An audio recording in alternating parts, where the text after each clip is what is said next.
Hér með dæmið x þriðju mínus x mínus 2 sjöttu. Hér verið að bjóða upp á smá gildru. Sjá til hér nefnilega 2 liðir og það mínus hérna í dæminu. Til þess að forðast þessa gildru sem verið að bjóða upp á, þá ger ég svona sviga hérna utan þessa liði og það er góð regla ef þú ert með liði fyrir ofanstrik eða neðanstrik að setja svona sviga utan þá.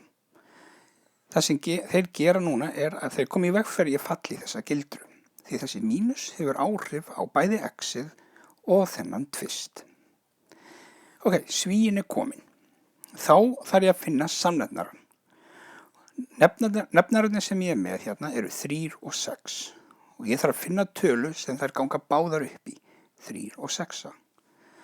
Og það veit þannig til að 6 er svo tala. 3 ganga upp í 6 tvisvar sinnum og 6 gengur upp í 6 einu sinni. Nú, ég spyr þá hér, hvað þarf ég margfalda þennan þrist með til þess að fá 6? Ég þarf að margfalda með 2 og þá margfalda ég líka hér uppi með 2. Þannig að út úr því fæ ég þetta 2x. Nú, hvað þarf ég margfalda þessa 6 með? Það er með 1 og 1 hefur engin áhrif í margfaldun, þannig að í raun og veru kemur þessi svíi hér óbreyttur upp. Mínus svíin x mínus 2.